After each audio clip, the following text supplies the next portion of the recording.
Oi, gente, Pai do Senhor Jesus, tudo bem com vocês? Antes de qualquer coisa, Feliz Natal. Hoje é véspera de Natal. Eu estou em casa com a minha esposa e hoje eu terminei a leitura, a direção que eu recebi do Senhor de ler mais uma vez o Bom Dia Espírito Santo. E eu comecei agora à tarde a leitura de um livro que já fazia muito tempo que eu queria ler. Na realidade, não tanto tempo, porque é um livro novo. É Cultura do Jejum, do Luciano Subirá. Eu já tinha alguns meses que eu queria ler esse livro. Eu comecei hoje. Eu estou lendo aqui, não estou conseguindo parar. Já tem algum tempo que eu estou lendo. Já li uma boa parte. E coisas muito especiais estão sendo ministradas ao meu coração e eu queria compartilhar com você. Eu estou aqui numa seção do livro em que ele fala, no capítulo 3, ele fala sobre um olhar para o futuro. E aqui tem uma seção que ele fala, um marcador de um novo tempo. Ele está falando a respeito do destravar de um novo tempo que o jejum traz. E isso aqui me trouxe muitas coisas à memória. E eu queria ler aqui uma citação que ele faz, de John Piper. Ele cita muito aqui no livro dele, o livro Fome por Deus, de John Piper. E nessa citação diz assim: o jejum de Atos 13 mudou o curso da história. É quase impossível exagerar a importância histórica desse momento para o mundo. Antes dessa palavra do Espírito Santo, não parece ter existido nenhuma missão organizada da igreja para além da margem oriental do Mediterrâneo.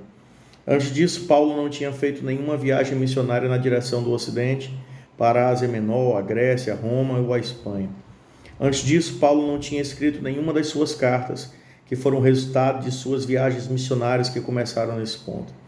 Esse momento de oração e jejum resultou em movimentos missionários que arremessaram o cristianismo de uma posição de obscuridade à posição de religião dominante no Império Romano no período de 2 séculos e meio, e que iria produzir 1,3 bilhão de adeptos da religião cristã atual. E 13 em 27 dos livros do Novo Testamento, as cartas de Paulo, foram o resultado do ministério que foi lançado neste momento histórico de oração e jejum.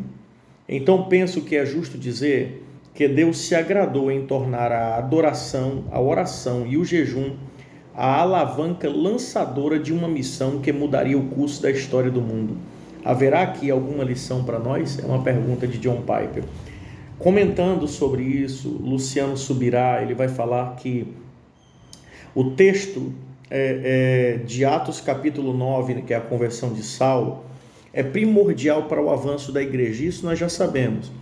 Mas a chamada de Paulo é revelada depois do encontro dele com Cristo, mas também depois dele ter passado 3 dias de jejum e oração trancado na casa de Judas, lá na rua chamada Direita, que é quando o discípulo de Jesus, Ananias, vai lá orar por ele.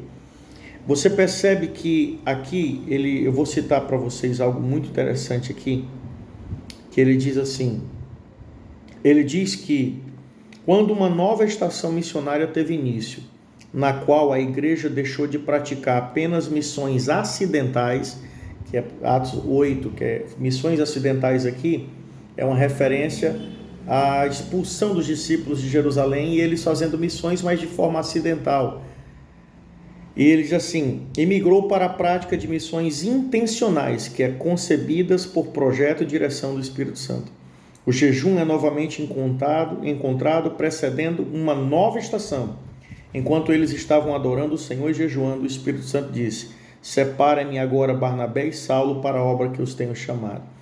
Ele coloca aqui o jejum e a oração, a prática do jejum e a oração, jejuns específicos, não jejuns esporádicos, momentos específicos de jejum, como momentos que destravaram uma nova estação na história da igreja. E isso é fantástico.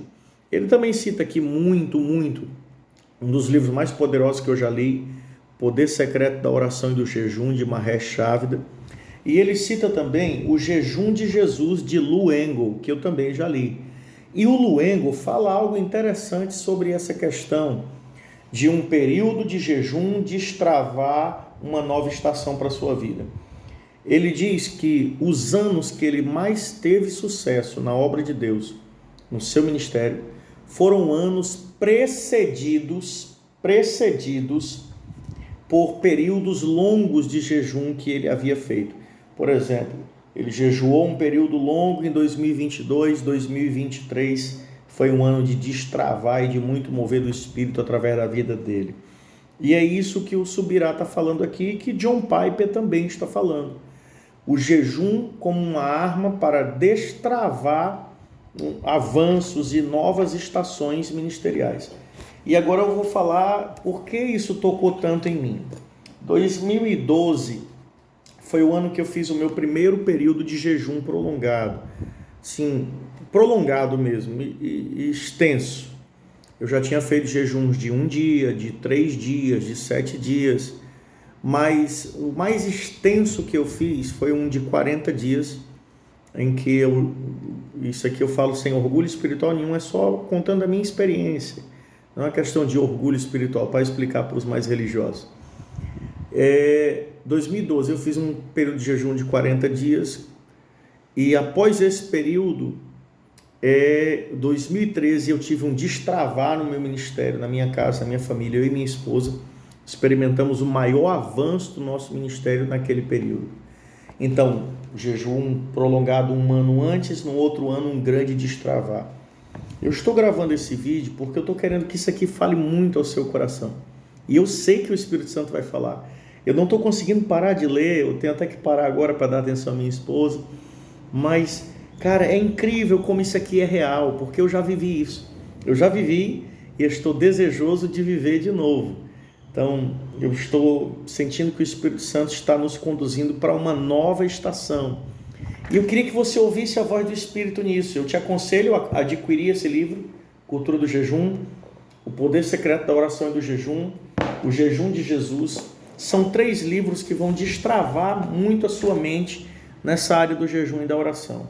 E eu queria que você entendesse isso. Às vezes o Espírito Santo já está te convidando para um período desse e você ainda não entendeu. É porque Deus está querendo te levar por uma nova estação na sua vida, na sua vida financeira, no seu ministério, no poder do Espírito na sua vida familiar.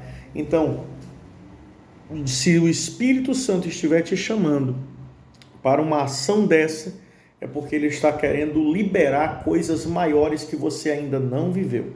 Ouça a voz do Espírito, fique atento, porque ele fala muito aqui sobre esse mover, o que está acontecendo no mundo, do ano 2000 para cá, 99 para cá, 22 anos atrás, 23 anos para cá, como o Espírito Santo está mobilizando pessoas nessa última hora para falar sobre isso.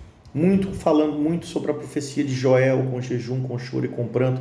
Ele fala uma sessão aqui fantástica sobre as primeiras chuvas e as últimas chuvas. Cara, eu te convido a mergulhar, a pensar um pouco mais sobre isso, orar, porque eu estou sentindo que o Espírito Santo quer destravar algumas coisas na sua vida, e ele está te conduzindo para um momento como esse, e eu sei que Deus vai fazer coisas fantásticas. Deus te abençoe. 2022 não terminou ainda, mas 2023 será um ano poderoso na sua vida. Deus abençoe.